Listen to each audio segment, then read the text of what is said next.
Karim est né dans un quartier pauvre d'Abidjan.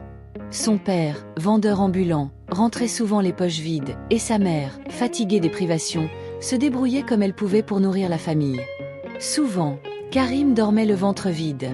Un soir, alors qu'il avait à peine 12 ans, il surprit une conversation entre ses parents. On ne peut plus payer son école. Il faut qu'il arrête. Karim sentit son cœur s'effondrer. Il savait que sans études, il était condamné à répéter l'histoire de son père. Mais quelque chose en lui refusa cette fatalité.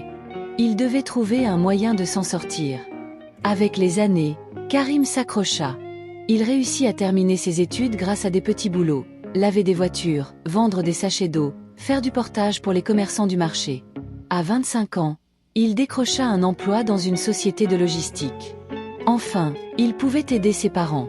Mais très vite, la réalité le rattrapa. Son salaire disparaissait en factures, loyers et imprévus. Après 5 ans de travail acharné, il n'avait aucune économie, aucune liberté, rien à lui. Puis arriva le coup de grâce. Un jour, il fut convoqué par son patron. « Karim, l'entreprise traverse une crise. Nous devons réduire les effectifs. Je suis désolé. » En un instant, tout s'effondra. Il était sans emploi, sans argent, avec un loyer en retard et des parents qui comptaient sur lui. Il venait de toucher le fond.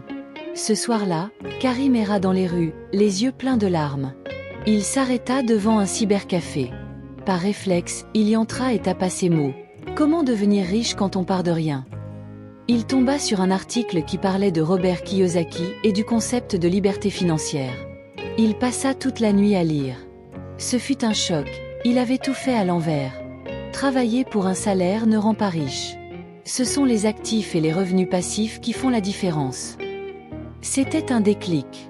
Karim décida que cette fois, il ne chercherait plus un emploi. Il allait créer ses propres opportunités. Dès le lendemain, Karim lista toutes ses compétences. Il savait bien parler aux gens, il comprenait la vente, et surtout, il savait se battre pour survivre. Avec ses dernières économies, il acheta des produits de nettoyage en gros et commença à les revendre dans son quartier. Chaque jour, il frappait aux portes, parlait aux boutiquiers, négociait des prix. Les premiers mois furent un enfer. Des amis se moquaient de lui. Il marchait sous le soleil, rentrait épuisé et parfois sans rien vendre. Il perdit même son appartement et dut dormir chez un cousin. Mais il s'accrocha. Petit à petit, il apprit les techniques du commerce, il trouva des clients réguliers, et il réinvestit ses gains. 1 an plus tard, il ouvrit une petite boutique. Puis une deuxième. Ensuite, il diversifia ses activités. L'argent commençait enfin à travailler pour lui. 5 ans après son licenciement, Karim n'était plus un simple vendeur. Il était devenu un entrepreneur prospère, possédant plusieurs sources de revenus. Un jour, il revint dans son ancien quartier et retrouva son ancien patron. L'homme, désormais en difficulté financière, lui dit « Karim, j'ai entendu parler de toi. Comment as-tu fait ?»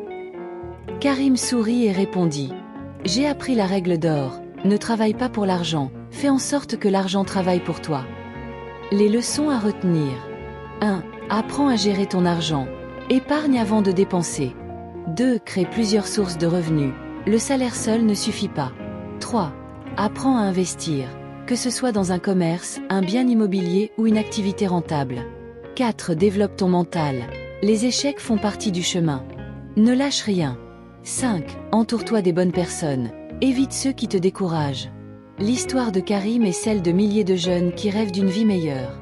La liberté financière n'est pas un mythe. C'est un chemin difficile mais possible, à condition de changer sa vision, apprendre et passer à l'action. Si cette histoire t'a inspiré, n'oublie pas de t'abonner, de commenter et de partager cette vidéo pour aider d'autres personnes à changer leur vie.